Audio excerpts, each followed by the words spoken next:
second edition of a gathering of priestesses, and we're so glad that you could come and join us this evening, whether you're joining us live or you're joining us on the YouTube channel. We have with us, of course, my dear and beloved co-host, Catherine Ravenwood, tonight. And we also have as a special guest, Diana Price. And Diana has a spicy business talk. She also has a business, Diana Price and Associates, and she is a priestess. So we're going to talk with her about how that happened with her and how it is working in her life. And we look forward to having you tell us what it is. So, Diana, the only question we prepare in advance is, how did you become a priestess? Oh my God, Gloria, that's a long story. It's too long. It is such a long story, but you know what? I'll see if I can kind of cut it down a little bit because it's a story about when I was a child. We were driving on a family vacation, and we were on our way home from Houston, Texas. All of us were all in the car, and all of a sudden we all kind of felt the car swerving, like really swerving back and forth and back and forth. And we looked up, and my dad was trying to avoid a car that was headed straight at us. And I'm like, you know, we're all small. I was like 10 years old, and this car was coming to us from the wrong side of the road, and it was pouring down rain. And, you know, I didn't know what was going on. Before I knew it, the car turned over, and it turned over again, and it turned over again.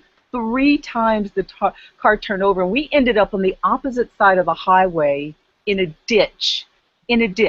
So, I mean, I had no idea what was going on. I was frightened. I was like, what the heck is going on? All of my family is there. And before I knew it, I was out. My mom said I just blacked out, and they thought I was gone. You know, I was completely unconscious. So that was the beginning of me. Once I came to, I just felt like my parents, my whole family, they were so supportive at that time. And I got to tell you, Gloria and Raven, I felt that God was so, and at 10 years old, I mean, you know, spirituality is probably not really in a child that age, but somehow, you know, how you just get that feeling that people are with you, because I was the only one in the entire family that got hurt. So I felt really special from then on. I felt like I was pretty special. I was a special kid because I didn't have to pull through that. I really didn't. So fast forward, I decided to go to school. My mother said, all 7 of you, I cannot afford to put you through school. If you want to go, you are on your own. And the other thing she said was, and you will do it. So I went to get an undergraduate degree in marketing. I thought, oh, I love marketing. So marketing was at Cal State LA. Then I thought that wasn't enough. I went to USC to get my communications mastered, and then all of a sudden I started work. I was working part-time to put my way through school. Cut me off anytime you want. so, so as I was working to put my way through school, I came upon a job that I really liked in corporate America because I loved serving people. During my childhood, I was always, you know, going out for track teams and drill teams, and I was a cheerleader, and you know, they would twirl me all over the place. I liked serving, and I liked activity, and I liked things that were, you know, active and energetic. So the corporate job gave me that. I was very I kept getting promotion after promotion after promotion. I was climbing up the corporate ladder, and all of a sudden I'm working 16 hours a day. 12 to 16 hours was just normal. And normal for me is not 12 to 16 hours, but I got used to it, and all of a sudden I started getting stressed out. So I thought, okay, there has to be something better than this. I was grateful for what I had, but I kept looking. So I started my own company. You won't believe what I called it. I called it Your Life's Purpose. Your Life's Purpose. Because I knew that I had a gift. I knew I had something that I wanted to share. So I started the first company, Umbrella Under Your Life's Purpose. It's called Excellent Events. And that was my way to share what I knew how to serve. So I started doing like NBA All-Star games. I would do corporate events. I would do a lot of entertainment events. And then all of a sudden that was like, that's not quite it. That's not quite it. I'm not able to share. And that's where Diana Price and Associates and Spicy Business Taught came into being, because I knew that, serving and showing people how to program their genius, how to really go down inside, because I didn't have to be, I'm really lucky to be here. You know, I know that I wouldn't be sitting here today had it not been for God's grace and the support and all the things. So Diana Price and Associates is a way for me to share leadership, to share service, to share gratitude of everything that we have in life, the things that we sometimes take for granted, Gloria and Raven. We take for granted that we get up every day. Do we take that for granted? Do you take that for granted sometimes? Do you ever take that for granted, Gloria, Raven, that you are blessed to get up you were blessed to get up this morning? That's something that, I don't know about you, but sometimes I take it for granted. I'm not going to lie about it. Do you, Gloria? What do you think? Well, actually, sometimes I consider myself blessed when I don't have to get up in the morning. I like that. But I hear what you're saying, and the learning that there's more out there. I mean, I went through pretty much the same corporate struggles and worked 16 hours a day, 7 days a week. I'll sleep when I'm dead. Yeah. Business as well, and did quite well, and I broke, is what happened to me. It's easy to do. And so, I understand where you're coming from with that. So, but, along the way, you mentioned earlier you had six brothers? Yes, ma'am. I have 7 brothers. Excuse me, I have 5 brothers, and I had 2 sisters. I believe I told you that my sister, we just lost her recently to cancer. So there was 3 girls, and there were 5 boys. And the family was always very close-knit, but because we had so many people in the family, it was really hard to make ends meet. It really was. So when you look at what kind of what you had to really go through, what we had to go through, there was only one person in the family that had my parents pay for their education, and that was my youngest sister, the one that's gone. The baby, right? The baby, of course. Yes. The baby always gets spoiled. So, yes, right. Yeah. In my family, I wanted a horse. My brother wanted a motorcycle. Neither one of us got that, but my brother, who was 13 years younger than me, got both. So, it was like that was always our, and he didn't want the horses. There's something wrong here. Yeah. But you also had an experience, and I think that began early on, where you were singing in church with your sisters. Is that correct? Yes, you remember that. Hi. There's one of my colleagues just came in. So cool. One of the things that my sister had always wanted was a singing career. The middle sister is, oh my God, she has the pipes. Oh, she has pipes. She has pipes. She has pipes. I love to hear her sing. And the baby sister as well. Me, I have a gift to gab, but the singing voice, my 2 sisters got that.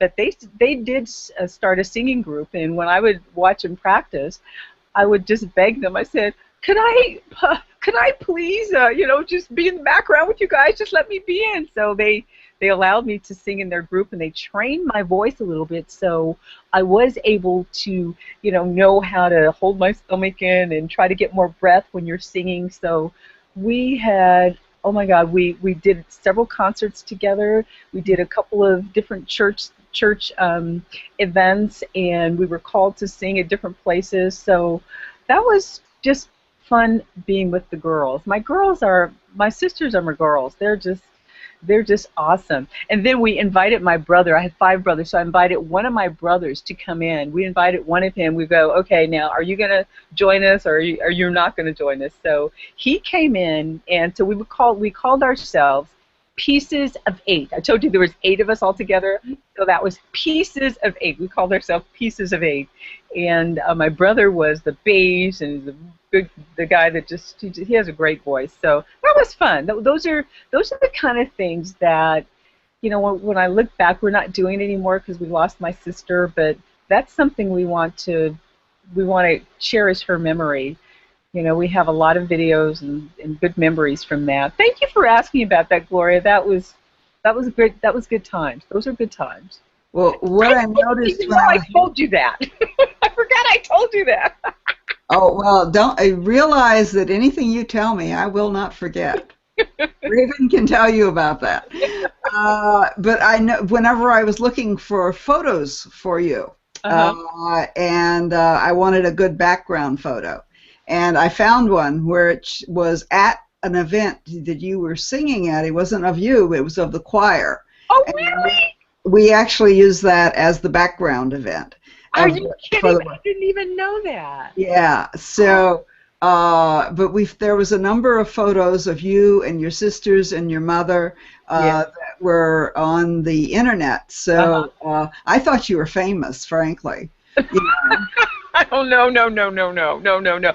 I got to tell you, coming up, my sister, I told her that she is so good. She was asked to actually audition for one of these leading singing parts. So she's in the process of putting together an audition tape. And I told her, oh, I want to go. I want to see you. I want to be there. I want to cheer you on. I want to make sure that, because she has unlimited potential. I just love her voice. But anyway, we're going to be cheering her on coming the first part of December. So No. yeah, so I'll keep you posted. I'll probably put some posts out there about how she's doing, and it's just so awesome to have a family now, that you really care about, and things that are so precious in your life in addition to your business, because there's sometimes that, when I was spending all that time, those 16 hours, and you can relate to that, Gloria, I didn't have a lot of quality time with my family at all. And now that I have my own business, I don't make those high 6 figures that I made and all those perks, and but I still do a very, very good business. I'm very successful, but I got to tell you, I have a lot more balance in my life. Hmm. So, entrepreneurs and business owners and even people in corporate America, I get your struggle. It is not the struggle that you want. To me, you have to reclaim your purpose. And my sister's death allowed me to really focus on some of the things that I really hadn't been focusing on in my life, in my business. Because all of us, Gloria and Raven, we tend to, I shouldn't say all of us, but when we're motivated, we tend to really, really go after what we want. And sometimes we have tunnel vision in going after what we want, and really don't see that we got to balance our life with things that are important to us. We got to tell, I had a guest on my show today. She told me something. She says, Diana, when's the last time you told yourself that you love you? So have you ever done that? Have you ever told yourself, I love you, for the good things that you do, for the, I've never done that, Raven or Gloria. Have you? Have I you? Yeah, I Oh, actually not. I have a sign that hangs on the wall across here from under my Wonder Woman picture, uh, which has my head on the top of it, right? I It's love that. you, I hear you, and I believe in you. And Yeah. the goddess in me supports your request with love. And Wow. this was actually a sign that we were in a church group up in Seattle that was part of Mary Morrissey's group, Oh, and yeah, yeah. we had church every Sunday night. And at the end of the evening, we would say how we wanted to be held for the following week. In other words, I'm dealing with, maybe I'm dealing with a business issue, and Uh-huh. I want to be held as being successful and calm and able to move through this space with grace and ease. And then the person who said that would sit there and hold this sign up, and everybody else would say to them, I see you, I hear you, I and the love God or that. goddess in me supports your request with love. Oh, yes.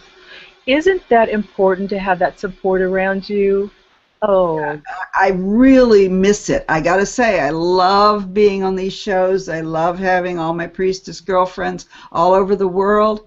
yes, And I still miss having six people in my living room, on a Sunday or a Wednesday night or something like that, saying, this is the way we're going to live our life for the next week. yes, yes. That is so. It's to me. It's the genius in you, Gloria, to have had not only that the things that you're talking about that really to me it's like it's soulful. It's things that really dig deep into your soul, and for you to now spread it and share it with your priestess program, I'm just delighted to be a part of it because I can't tell you how much it means to me to be a part of your life. And and like my girlfriend said today, tell people that you really care about, you love them. And I want to tell you that right now, Gloria, I love you. And Oh, Raven, I just met you, and I love you too, Raven, I because love you too. There's Raven. So Raven complains that she never gets full face on this show. So I want to make sure that you see Raven. Raven, I if you wasn't would like to complaining. say I love you now, you're being recorded. say it, Raven. Come on, Raven. What? I wasn't complaining. I was just saying, why is it? That's all. Yeah, right. So anyway, Raven's my sister. That's I mean, we may have been born by different mothers, and we may not have met until we were in our 50s, but she's my sister. I love it. So I don't know how this happened, but I think she's my baby sister, which is interesting because she's older than I am. right. Uh, Linear. It's not linear. So Raven is Gloria's baby sister, yeah, but she's older. Okay, Right. yeah. that's good. We don't know how that happened. How did So that happen? one of these days we're going to do the Isis and Nephthys show, and then we'll really talk about how we're sisters. That's right. We've always been sisters. I love it. Uh, but anyway, so let's I had a really interesting thing. show right now.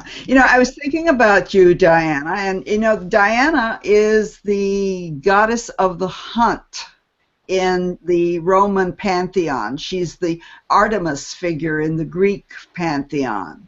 And she's the one who is out there with her arrow moving forward, and she's not tied down by a male or by a family or anything else, because it's time for her to move forward into that space of uh, being the one who creates change, because that's what Diana is really all about in the pantheon of the Romans. And so I think that it's interesting that you, in a way, are embodying that in Diana Price and Associates and in your current programs, is that you are embodying change. So why don't you tell us a little bit about Spicy Business Talk and your radio show that you have, which is every Tuesday. She wasn't sure she was going to be able to be on here today because she says, my show is on Tuesday. And Gloria says, well, I know that, but it's not the time of your show. I said, oh, yeah. Oh, yeah, I get that.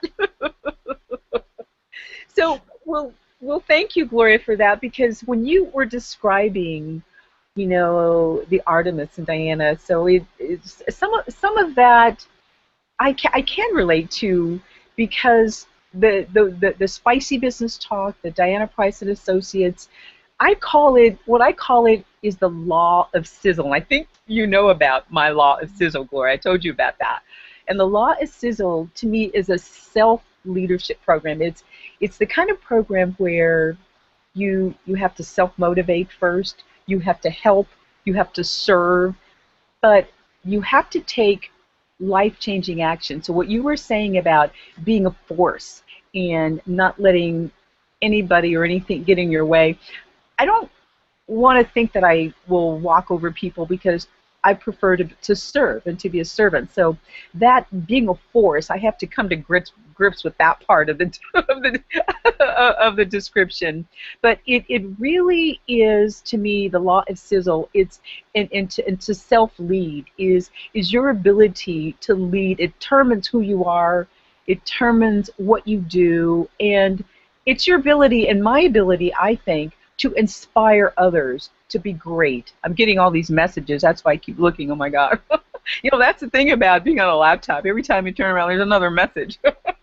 So, and the program is all about, as you know, Gloria, focusing on your natural gifts and bringing out and programming your genius. So, like when you were on the show, I wanted to word that we highlighted all the great things about what you do and why you do it and how you do it.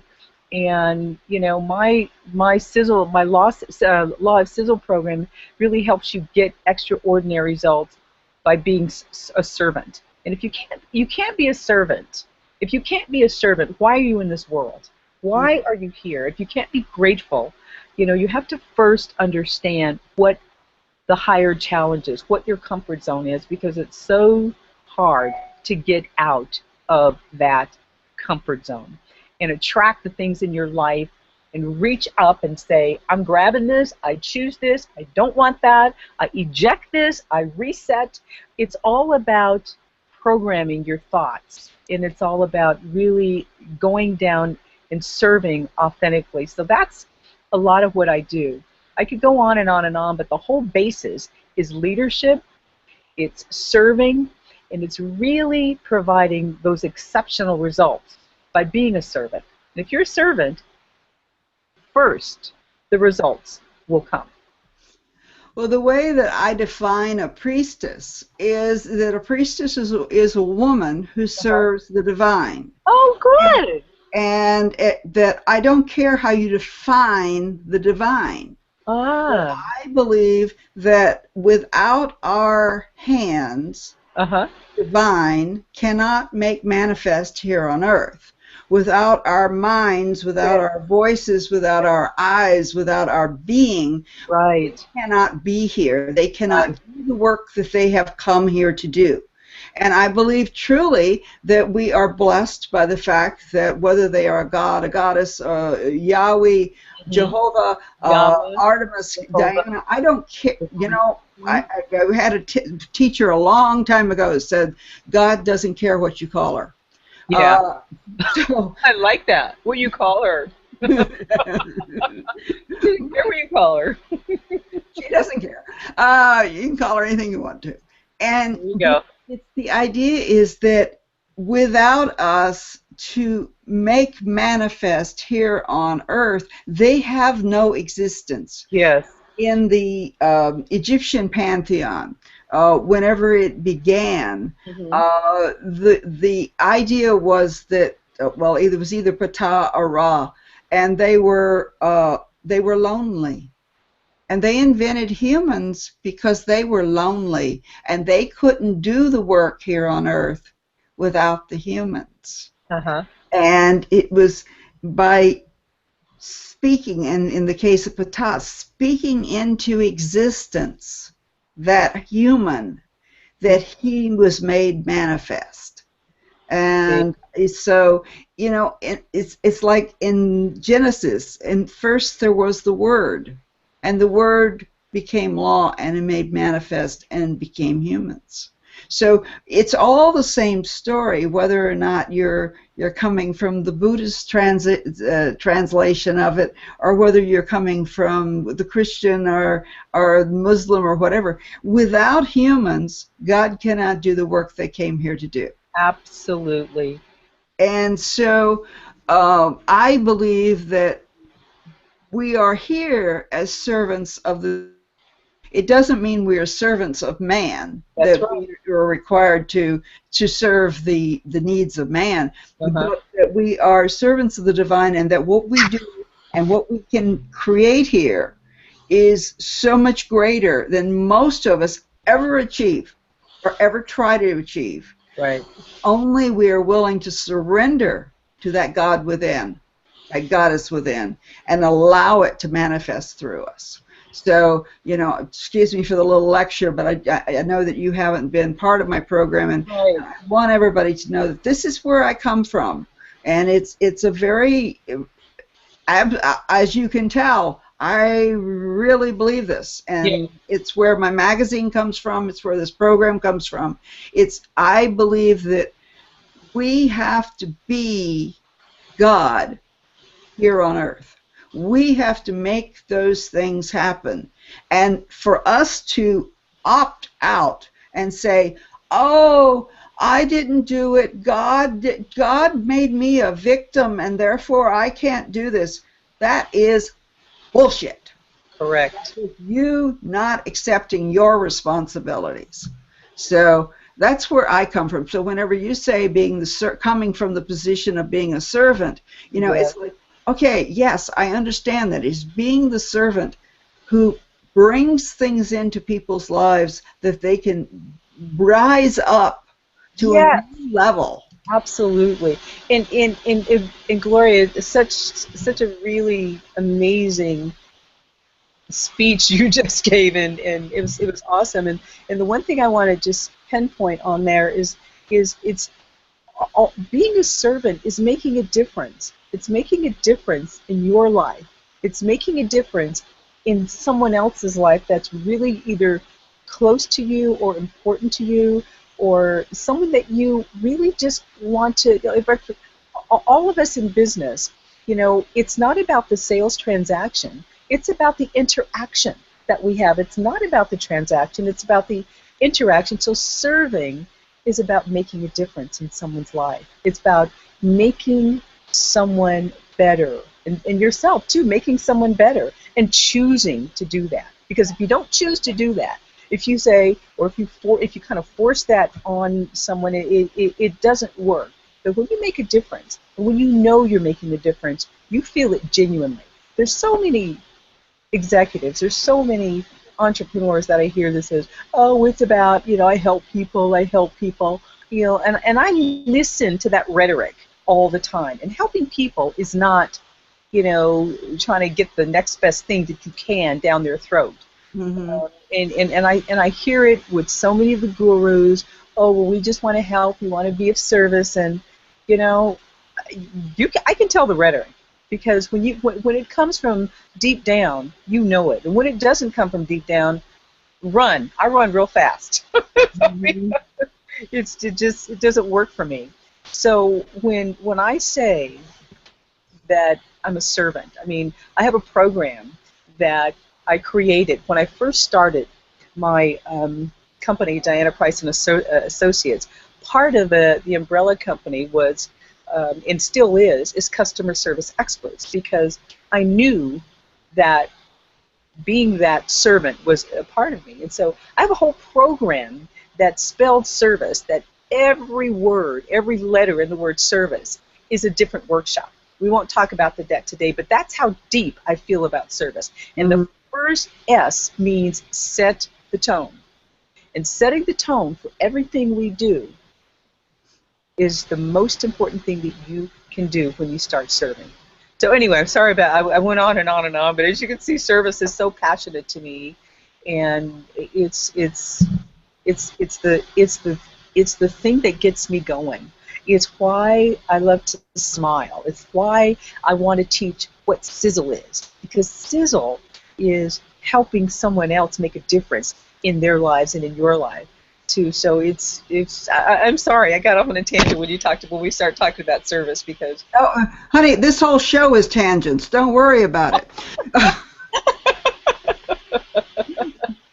So I just want to tell you one more thing about sizzle, because when I look at how I want to teach, how I do teach sizzle, and what the sizzle formula is, it really shows you the bottom line is how to get more of what you want in life by being a servant, by giving more, by in the whole idea of Sizzle is getting more by giving more. So it's in part of my program, Diana Spicy Business Talk, is creating conversations about getting more of what you want. So when I say getting more of what you want, other people might think, oh, I want more, more, more, more, but you need to give more too, so you can get more productivity and more profits and more better relationships and more energy and things like that. So, thank you for giving me a chance to talk about my passion, and that is serving.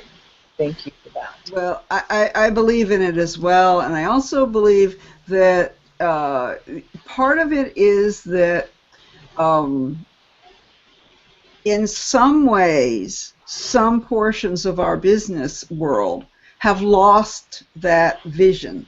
They Yes. have lost that idea. I mean, Tony Tsai with Zappos, which has says that everyone should have an excellent experience with Zappos, which has created a company that has gone from zero to Uh-huh. I don't know if it's a multi-billion yet, but I know it's well into the 8 figures income of business in what, 3 years or Yes. 5 years? Exactly. Exactly. So. And anybody who's ever dealt with them, by the way, Zappos. Oh, If you absolutely. have a problem, it is handled. Yes, it is, without question. Without question. I had a guest on my show. I don't know, quite a while ago, and he was so.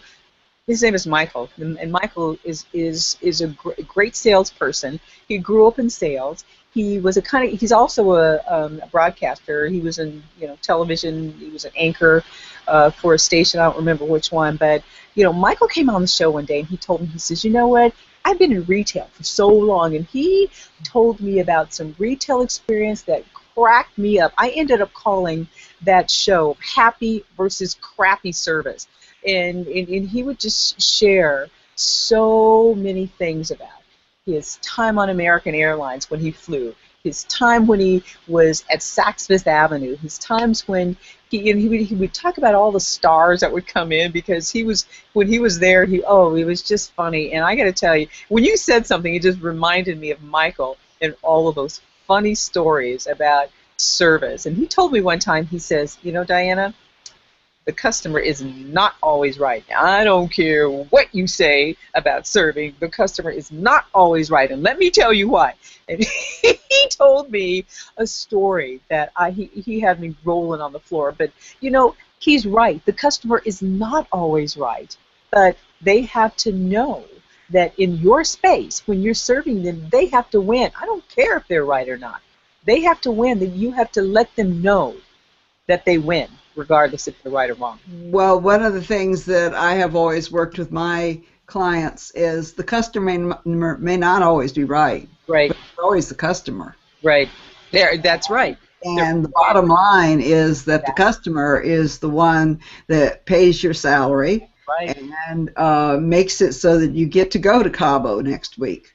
So, if or whatever you're going to do. And there's a lot of companies that act like the customer is irrelevant.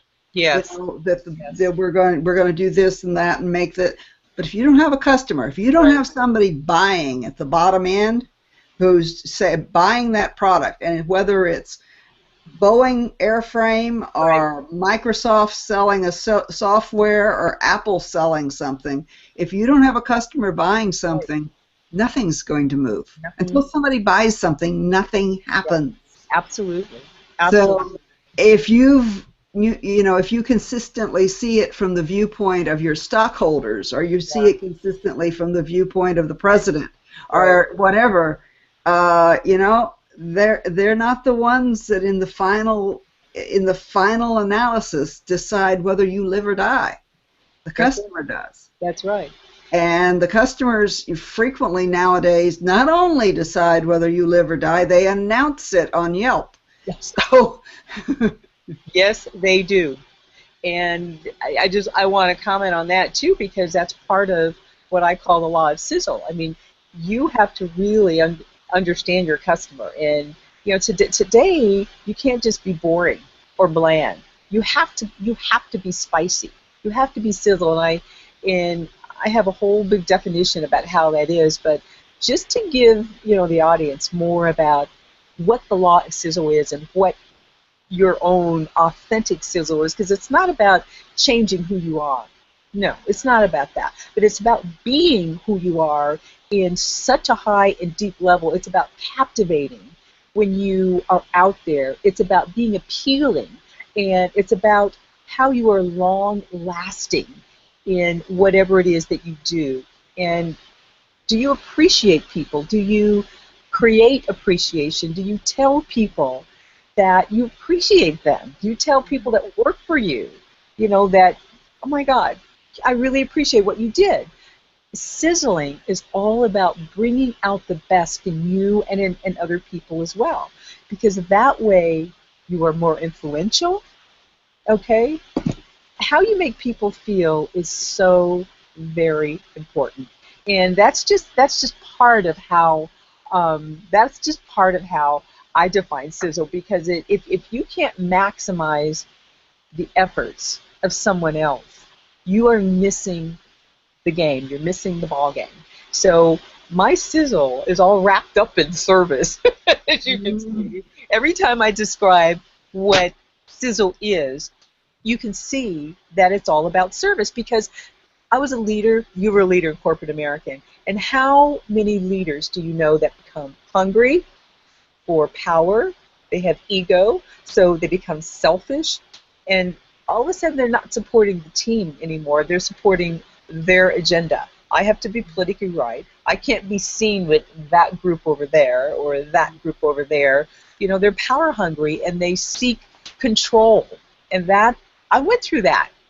And I'm sure, did you go through that, Gloria? And Raven, was Raven in corporate America as well? No. Raven, you weren't in corporate? No. So you were, in a way. I mean, you've worked. I mean, you're in corporate America right now, even though it's. I'm not in corporate America at all. I work for a church. Oh, you do. But I spent 15 years doing body work, self-employed, and so no, I didn't spend much time. My time in corporate America was more like working retail or something like that. I wasn't on the high-end corporate at all. But you've been in corporate America, whether it's working as a waitress or working as the president and CEO. No, that's true. So it doesn't matter. And you worked for the tribe, so that's a group that has a great deal of difficulty working in corporate America. Yes, it's very different. So, did you have any questions for? I've been hogging all the time tonight. So, did you have any questions while I've got you full figure here? Full figure because it doesn't look like it. Well, that's on your screen. On mine, you are. So I do have a question for you, Diana. Sure. Yeah. How, what was the kind of aha moment when you figured out this little magic piece about service? Or did that come like after the car wreck and that was part of who you are? Or did one day you have the big epiphany and go, I get it? Where did it come from? That is such a good question, Raven. And one of the things that accident impacted me was I, for a long time, felt that I was a victim. Why was I the only one hurt? So I had that mentality for a lot longer than I wanted to have that mentality. So when I realized that I was getting out of that, I thought, first of all, my mother had a huge impact on me. She was the only one that was not locked, but she was kind of stuck. She was the last one to get out of the car. And she was kind of stuck there, and it was, turned upside down. And her attitude, Raven, about that whole thing had such an impact on me. She came out of there and she said, oh my God, I've got to give thanks for all the things that we've just been through. It could have been so much worse. She finds the positive things in the worst thing that you could ever imagine. And she has been that spirit, that inspiration, that way of being in my life, and that's really where I got the service from, because she was the last one to get out of the car. She was the first one to look at all the positives and in what that situation was. And she told me, she said, you choose to be and to think what you want. You, it's not restricted. You can think that, yeah, this is so bad, but she gave me a reason to get out of bed. She gave me a reason to pull through that, just because of the way she is like that today.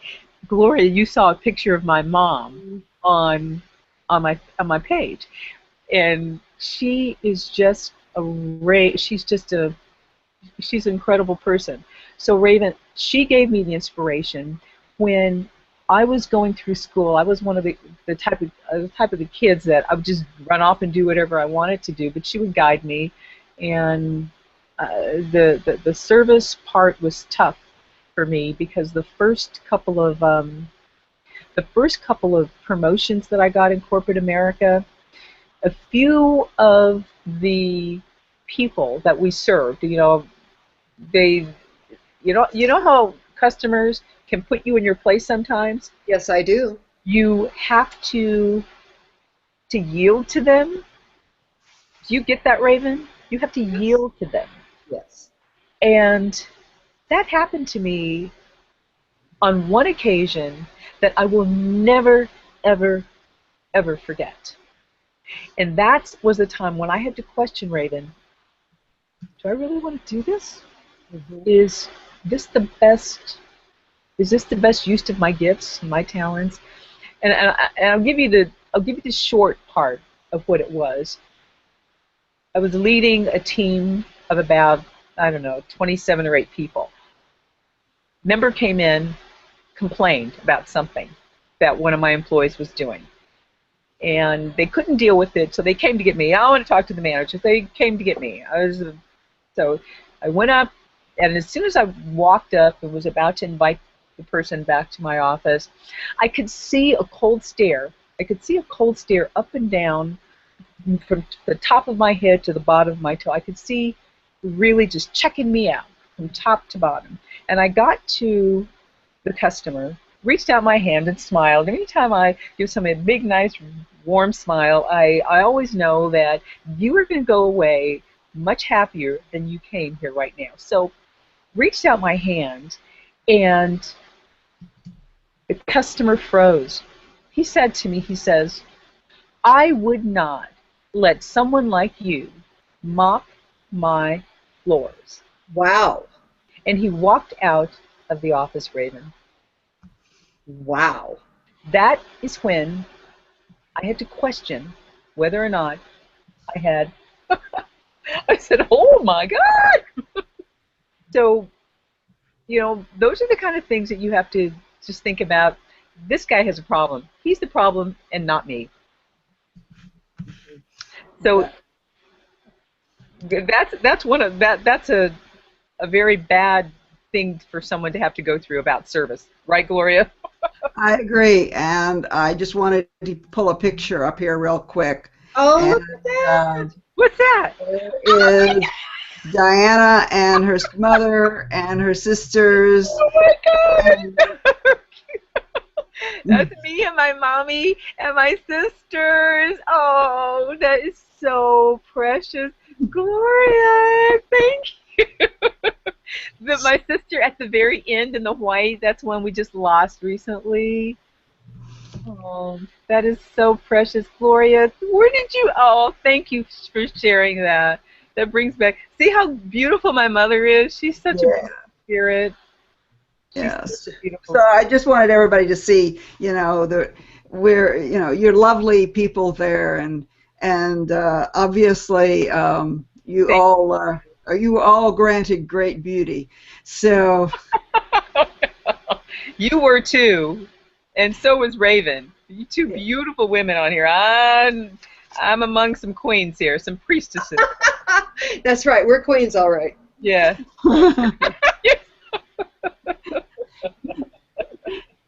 That's very So cool. Barbara Lindsay would like to know, how is sizzling different online, Facebook, Twitter? How do she's wanting to know, how do you sizzle when you're online? Well, when you sizzle, like I said before, it has to come from an authentic place first. It has to come from a core that you represent. So my core values are, all about serving. So when you sizzle, you have to really come from a place where you are focused. You're focused on your audience, your customer, okay? And then when you're focused on that person, then all of your energy goes to serving. It goes to making sure that you're so appealing, that you are influential. When you're doing that online, when you serve online, you have to come from a whole. I got to tell you, the whole program starts with mindset. So when you go through the law of sizzle, it's not like I'm going to be this way today. It's a way of being. It's a way of life. It's a mindset. It's a choice that you make in everything that you do. So when you see some of my posts on dpriceassociates.com, which is my blog post, you'll see some sizzle concepts in there.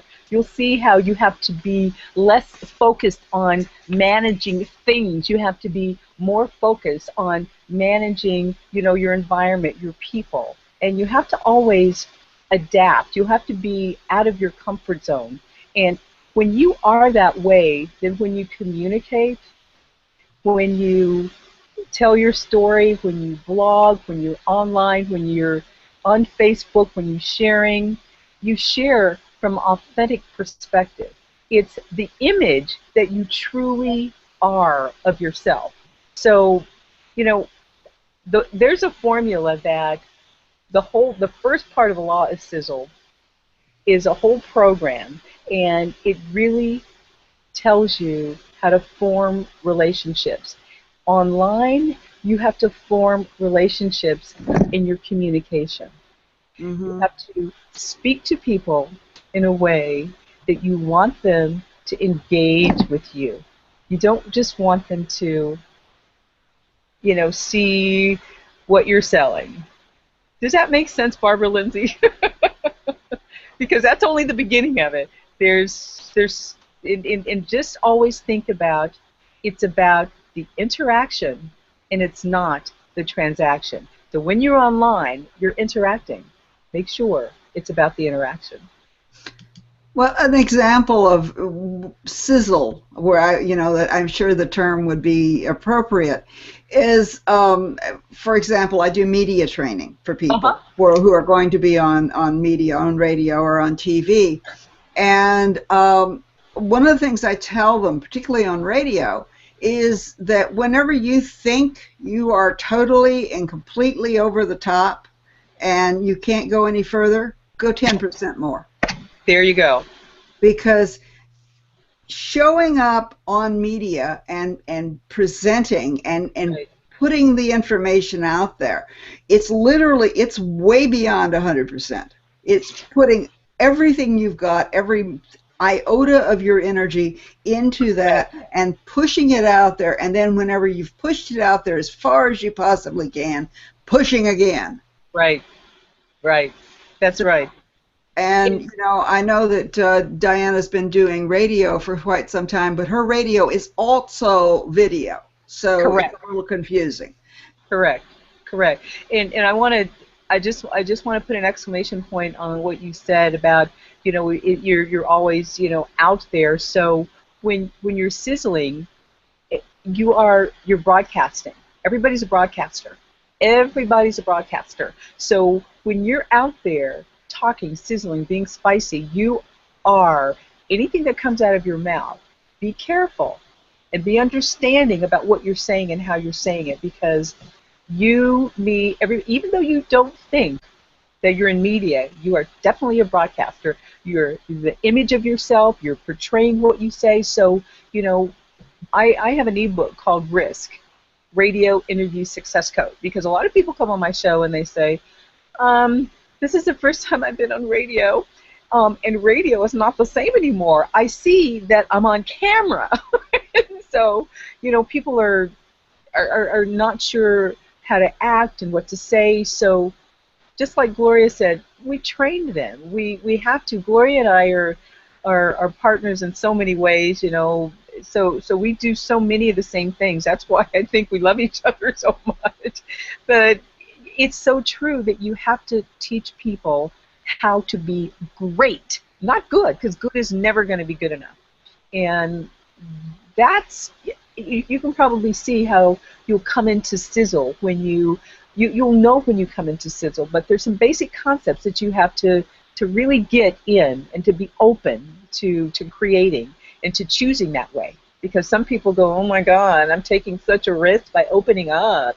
So it's how you choose to be, more of what you want and less of what you don't want. Yeah, I think that even, for example, it's a matter of showing up fully. Yes, yes. And an example of this was last night. I had befriended someone on Facebook, Uh-huh. and she got back to me and she says, I'm in the process of setting up my business. Uh-huh. I've just looked at the way you portray yourself. And she says, you call yourself a wizard and a priestess. She Yes. says, I was I love thinking in terms of mentor or something like that. She says, but I'm a high priestess, and I really want to have that. Yeah. Well, it's a matter of owning who you really are. Right. And if people don't like it, that's their problem. That's a problem for them. Exactly. It's not mine. It's not yours. So you have to change your language. When you sizzle, you have to have a whole new language. And the language is very smiley, it's not pushy, it's not aggressive like some of us are, and it's not wimping out. So it's a whole new language. You have to know what you stand for, and when someone is not looking, you still have to stand for that. You can't go, okay, yeah, well, I think I still want to deal with this person, even though their core values are nothing compared to what yours are. So you have to be really clear on who you are and change your language, because, I remember when I was in corporate America, you become used to the kind of decisions you make.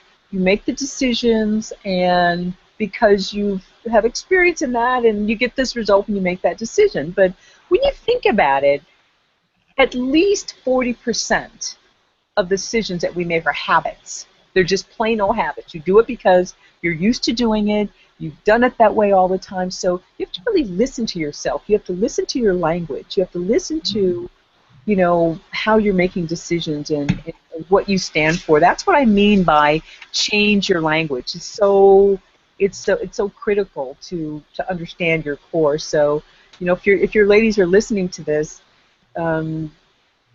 be proud of who you are. Be proud of your greatness. Gloria calls herself a priestess, a wizard. She is just that and more.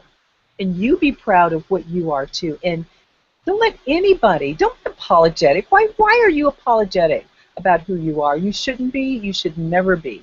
So I just can't tell you how much it's important to develop that guru in you, develop that genius, and program it, and speak it, and be it.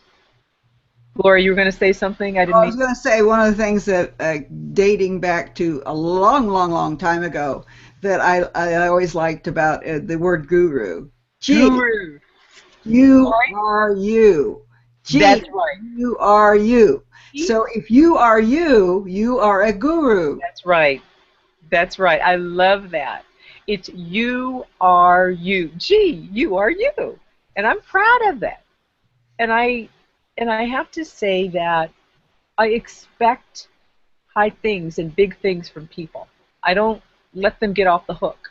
Mm-hmm. One of the things I'm proud of is when I work with my clients, and when you see some of the things that I say who I am and how I feel. You say you're priestesses, and I call myself the CEO of my business, which is the Chief Encouragement Officer. I'm the CEO, the Chief Encouragement Officer. Then I also become the CAO, which is the Chief Accountability Officer, because I'm not going to let you off the hook for being wimpy, for not really getting into the things that you know you can do and leaving a legacy, because I'm really lucky to be here today talking to you. Yeah, there was an option there to not be here. So, and I hear that, and Yes. Raven and I have both been through situations like that as well, and Yes. we decided that the world was a better place with us in it than with us not in it. Yes. And that may have been an egotistical decision, Not but at all. it came from a place where we made that decision, and we made the decision that it was time to show up. Right. Part of showing up is being here. Part of showing up is being on this program. Part of showing up is showing up in our classes, in our books, in our programs that we teach. Right. And, one of the things that Raven and I have both been talking about is her stepping out and teaching more, because she is a brilliant teacher. If you ever get a chance to study a class with Raven, you must take it, because she is one of the best teachers I've ever been in the presence of. And I've co-taught with her. I've taken classes from her. Cool. And she is, yes, and she's sitting there going, Gloria, shut up. But she really, really, really is brilliant at it. Thank you, dear. And her ability to go into in-depth understanding of a topic is so much better than most people. And then she goes to a workshop and she goes, this is not a very good workshop. And these people are showing up thinking this person is doing a good job. Wow. And the reason why is because I'm not teaching and they don't know what a good job looks like. Did I paraphrase that properly? High five, Raven. High five, Raven. High five, Raven. Well, and I haven't been sizzling like I could. There's a lot. I've been kind of skittering over the pan a little bit, but I think that it's sometimes we know what we can do. Yes. But sometimes it's hard to get up and get it going. Yes. And so this is a very good reminder to get up and get it going. Yeah. You have to embrace new kinds of risk. Yeah. It's all about finding the edge, because you have to go past that edge. It's so easy for us to stay where we are, Raven. I know we can stay put and be comfortable, but if you don't get out there, engage at a higher level, and and risk it, what do you have to lose? Well, that's for sure. You're going to learn something from it? Yeah, my guides told me many years ago, comfort is the enemy. That's it. That's right. Don't get too comfortable, because if you do, I'll make it so you aren't. That's I love that. It really does. So, yeah. It's either the tip of his boot or the tip of his tongue, one or the other. You move forward, get going, do something. Raven, I just want to share one more thing. I want to share with Raven, because I want her to know that you have people around you that are going to help you deviate from your norm, Raven.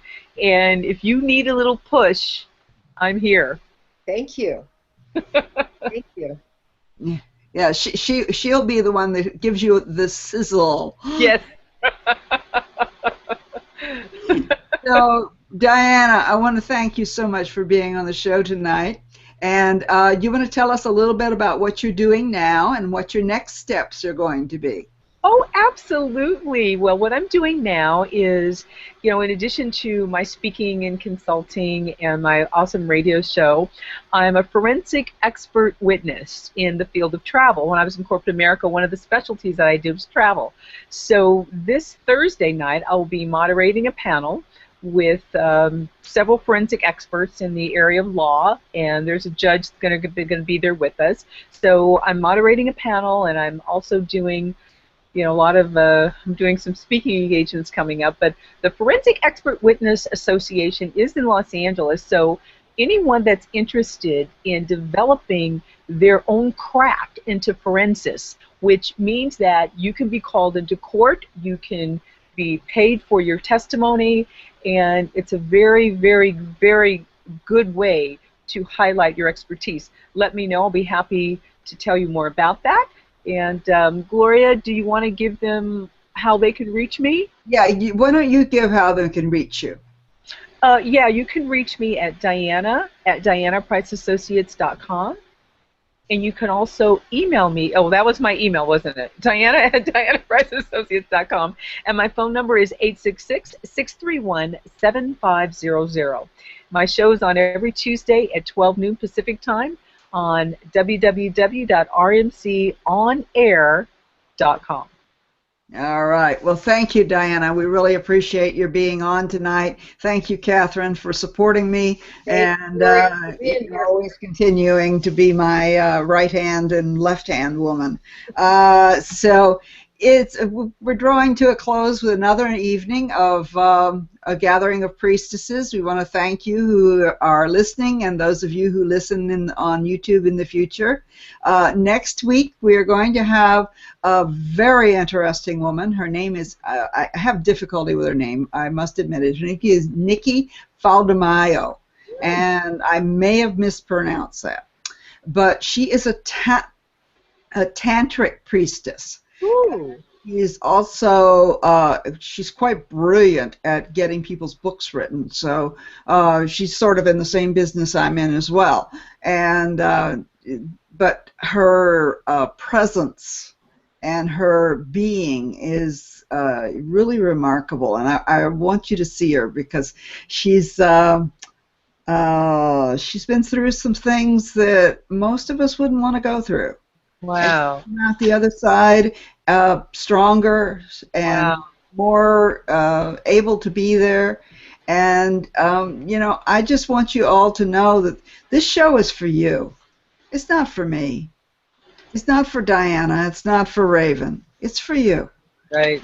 For you to get the information you need so that you can be the best priestess you can be. So that you can serve in the best way you can serve. And whether that is serving in your church or serving in a corporation or serving when you go down to the food line on Thanksgiving, which, by the way, would be a good thing. Most of you actually went and served Thanksgiving to the poor, because then you will realize how much you already have. Yes. And so, we're coming up to the time of Thanksgiving and Christmas, and although I'm totally railing against the idea that they already have Christmas commercials on TV to the point that I am sick and tired of them, it is that season, and it is the time to look at what we are grateful for and what we are thankful for. And I am very thankful that you are here because, you give me the opportunity to talk to such beautiful, wonderful, incredible women. And we are going to have some more women coming on in the near future in December. You are going to get just love. So anyway, I'll get you that information. Please, if you're interested, join the group, A Gathering of Priestesses, on Facebook. You do have to ask, and I will approve you. I have set that up simply so that I have a little bit of control so that we don't get the trolls. And, we have many women all over the world who listen to this show and come back to me later and say, they were so encouraged by the fact that there are other women like them. Whether they're coming to me from Southwest Australia or Peru or Brazil or the United States, the fact that they can show up and they can see that we are just as real as they are, and just as, sometimes just as challenged as they are, because we're all here together, and the more we can support one another, the better it's going to be. So I want to thank you all for being here tonight, and thank you all for listening in the future. And Diana, once more, I want to thank you, and I want to thank Raven for being there as well. I don't know why she went dark, but anyway. So, Diana, thank you so much. My And pleasure, that is Gloria. it for the 32nd edition of A Gathering of Priestesses. See you next week for the Awesome. 33rd. Thank you.